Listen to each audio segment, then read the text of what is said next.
بسم اللہ الرحمن الرحیم۔ ایک بہت سی بڑی مسجد ہے جس کا نام مسجد التوبہ ہے، جو کہ کراچی پاکستان میں ہے۔ وہ بننے سے پہلے وہ جگہ بہت ہی برے کاموں کے لیے جانی جاتی تھی۔ وہاں لوگ اللہ تعالیٰ کی ذات میں کسی اور کو شریک کرتے، یعنی اللہ تعالیٰ کے علاوہ کسی اور کی عبادت کرتے تھے۔ 8ویں ہجری میں ایک بادشاہ نے اس جگہ کو خریدا اور وہاں پر ایک مسجد تعمیر کروائی جس کا نام مسجد توبہ رکھا گیا۔ ایک غریب لڑکا جو بہت ہی ایماندار تھا، وہ کسی کے سامنے ہاتھ نہیں پھیلاتا تھا، اللہ تعالیٰ نے اس پر کرم کیا اور وہ لڑکا بہت ہی عبادت گزار تھا اور وہ ہمیشہ اللہ تعالیٰ کی عبادت کیا کرتا تھا۔ اور اس مسجد میں ایک کمرہ تھا جس میں وہ بیٹھ کر ہمیشہ اللہ کی عبادت کیا کرتا تھا۔ اور اب اس سے ایسے امتحان لیا گیا کہ 2 دن ہو گئے اس نے کچھ کھایا پیا ہی نہیں اور نہ اس کے پاس کچھ کھانے پینے کے لیے پیسہ ہی تھا۔ جیسے تیسے 2 دن تو اس لڑکے نے برداشت کر لیے،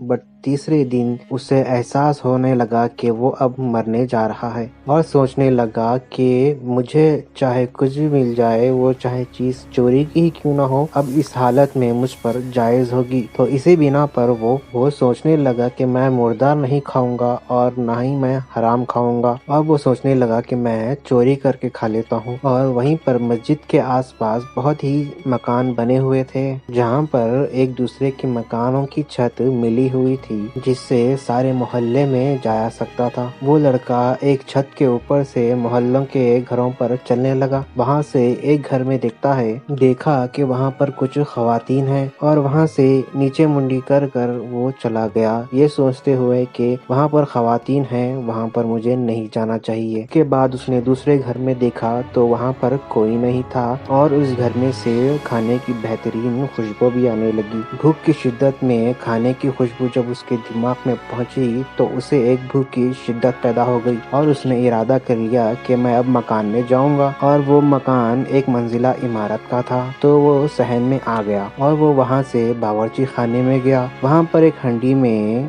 مچھلی رکھی ہوئی تھی۔ اس کی خوشبو سن کر اس کا دل للچانے لگا اور جیسے ہی اس نے مچھلی کا جو ٹکڑا اٹھایا اور منہ کے پاس لایا، اس کی عقل واپس آ گئی اور ایمان اس کا جاگ گیا، اور اس نے اپنے آپ سے کہا، اللہ کی پناہ، میں مسجد میں رہتا ہوں، اللہ تعالیٰ کی عبادت کرتا ہوں اور نیک لوگوں کے ساتھ رہتا ہوں، اور میں لوگوں کے گھر میں گھسوں اور چوری کروں؟ کیا مجھے اللہ کی ذات پر بھروسہ نہیں ہے؟ میرا رب مجھے پالتا ہے، کیا وہ مجھے کھانا نہیں دے گا؟ تو میں کیوں چوری کر رہا ہوں؟ اسے اپنے اس فعل پہ شرمندگی ہونے لگی اور وہ پھر توبہ پار کرنے لگا اور اس دیگچی کے برتن کو واپس رکھ دیا۔ اب مایوسی کے ساتھ واپس آ گیا۔ مسجد میں تو لوٹ آیا لیکن اس کی بھوک بہت زیادہ بڑھ چکی تھی۔ اب اسے سمجھ نہیں آتا کہ کیا کیا جائے۔ تب ہی پاس میں امام صاحب کا درس چل رہا ہوتا ہے اور وہ اس درس میں ہمیشہ جایا کرتا تھا، لیکن اسے بھوک کی شدت ستا رہی ہوتی ہے اور جوانی میں بھوک بھی زیادہ ہی لگتی۔ بھوک کی وجہ سے اسے سمجھ نہیں آ رہا تھا کہ وہ کیا درس دے رہے ہیں، مانو جیسے ذہن اس طرف لگ ہی نہیں پا رہا۔ اور جب امام صاحب نے درس دے دیا اور لوگ بیان سن کر وہاں سے چلے گئے تو ایک شخص مسجد میں داخل ہوا، امام صاحب سے گفتگو کی اور وہ طالب علم ان دونوں کی بات سمجھ نہیں پایا۔ شیخ نے اپنے آس پاس نگاہ کی تو اس لڑکے کو اکیلا پایا اور پھر اس نے اسے آواز دی، تم شادی شدہ ہو لڑکے؟ لڑکے نے کہا کہ نہیں شیخ صاحب۔ شیخ صاحب نے کہا، تم شادی نہیں کرنا چاہتے ہو؟ جوان چپ رہا تو امام صاحب نے پھر کہا، بتاؤ تم شادی کرنا بھی چاہتے ہو یا نہیں؟ اس نوجوان نے جواب دیا، اللہ پاک کی قسم، میرے پاس ایک لقمہ روٹی کھانے کے بھی پیسے نہیں ہیں، میں کسی اور کو کیا کھلاؤں گا؟ میں کس طرح شادی کر سکتا ہوں؟ شیخ صاحب نے کہا کہ یہ آدمی آیا ہے اور کہتا ہے یہ اپنی بہن کے ساتھ رہتا ہے، اور خاتون جس کا شوہر وفات پا چکا ہے، اس شہر میں اس کے بھائی کے علاوہ کوئی اور اس کا عزیز رشتہ دار نہیں ہے۔ وہ بھائی کہتا ہے وہ خاتون شوہر سے گھر اور مال پا چکی ہے، یعنی سب کچھ ہے اس کے پاس، وہ ایک امیر ترین خاتون ہے، لیکن وہ اب ایسا مر چاہتی ہے کہ اس کے سرپرستی میں رہ کر تنہائی کے گناہوں سے بچے اور حفاظت بھی پا سکے۔ کیا تم اس نیک خاتون سے شادی کرو گے جو اس وقت وقت شادی کی خواہش مند ہے۔ نوجوان نے بہت سوچا اور بہت سوچنے کے بعد اس نے ہاں کر دی۔ شیخ صاحب نے اس نوجوان سے اجازت لے کر اس کے خاتون بھائی سے کہا، یہ نوجوان تو راضی ہے، بہت نیک ہے، نیک سیرت کا مالک ہے، اعلیٰ اخلاق ہے، اللہ عز و جل کا نیک بندہ ہے، بس اس کے پاس تمہاری بہن کو پالنے کے لیے، اس کی کفالت کرنے کے لیے پیسے نہیں ہیں، کیا تم قبول کرتے ہو ایسا شخص اپنی بہن کے لیے؟ تو وہ کہنے لگا، میری بہن کے پاس اللہ کا دیا ہوا سب کچھ ہے، اسے ایک نیک شوہر چاہیے جو اس کی حفاظت کر سکے، اور تم ایک بہترین شوہر ہو کیونکہ وہ تنہائی میں وقت گزارنا نہیں چاہتی۔ شیخ صاحب نے کہا، یہ تمہاری بہن کے لیے بہترین شوہر ثابت ہوگا۔ اسی وقت اس خاتون کے بھائی اور 2 گواہوں کو بلا کر اس عالم دین نے نکاح پڑھوا دیا۔ نکاح ہو چکا تھا۔ خاتون جو نقاب میں تھی ان کا چہرہ کسی نے دیکھا نہیں تھا۔ شیخ صاحب نے کہا، اے نیک بیوی، اپنے شوہر کا ہاتھ تھام لے اور اپنے گھر کی طرف لے جا۔ خاتون نے اپنے شوہر کا ہاتھ تھام لیا اور اپنے گھر کی طرف اپنے شوہر کی رہنمائی کی۔ جب گھر میں آئی تو اپنے چہرے سے نقاب اٹھایا۔ وہ نوجوان اپنی بیوی کے حسن و جمال کو دیکھ کر حیرت میں رہ گیا۔ حسین بیوی سے نظر ہٹائی اور گھر کی طرف گئی تو دیکھا کہ یہ وہی گھر ہے جس میں وہ داخل ہوا تھا۔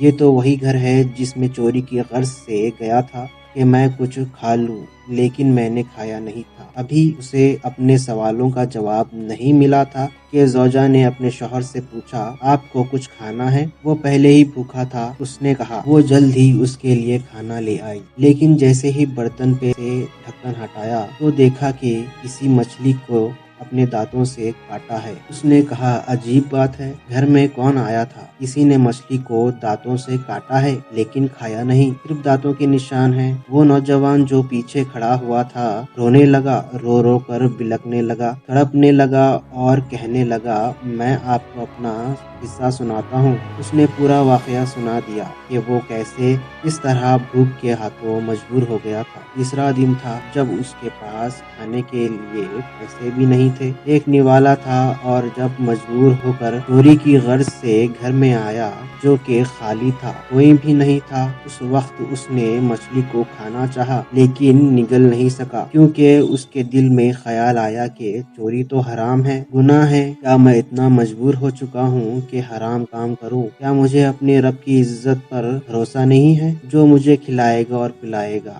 آج دیکھیں، میں آپ کا شوہر بن کر اس گھر میں کھڑا ہوں، کل تک میں اجنبی تھا۔ تو بیوی نے کہا، بے شک یہ اپنی امانت داری اور تقوی کا نتیجہ ہے۔ آپ نے اللہ تعالیٰ سے ڈر کر مچھلی کو کھانے سے اپنے آپ کو بچایا تو اللہ تعالیٰ نے سارے گھر بھر کے مالکہ کو حلال طریقے سے آپ کو عطا کر دیا۔ سبحان اللہ۔ دوستو، جو کوئی بھی اللہ پاک کی خاطر کسی گناہ کو ترک کر دیتا ہے اور تقوی اختیار کرتا ہے تو اللہ تعالیٰ اس کے لیے بہترین چیز عطا کرتے ہیں۔ وہ لڑکا چاہتا تو چوری کر کے مچھلی کو کھا سکتا تھا، لیکن اس نے ایسا نہیں کیا۔ ہاں، بھوک کی شدت تھی، بھوک سے پریشان تھا، اس نے چاہا کہ یہ کام کر لوں کیونکہ وہ بھوک سے مر جاتا۔ مردار نہیں کھایا، چوری کرنے گیا، لیکن جو اندر کا ضمیر تھا وہ نیک انسان تھا۔ اس نے کہا، نہیں، چاہے کچھ بھی ہو جائے تم حرام نہیں کھاؤ گے۔ اللہ تعالیٰ نے اس گھر کی مالکہ کو اس کی بیوی بنا دیا اور اسی کھانے کو اس کے لیے حلال فرما دیا۔ امید ہے کہ آج کی یہ ویڈیو ضرور پسند آئی ہوگی آپ کو۔ ویڈیو کو لائک کرنے کے ساتھ ساتھ دوستوں کے ساتھ شیئر بھی کر دیجئے اور اپنا بہت بہت خیال رکھیے گا۔ اللہ حافظ۔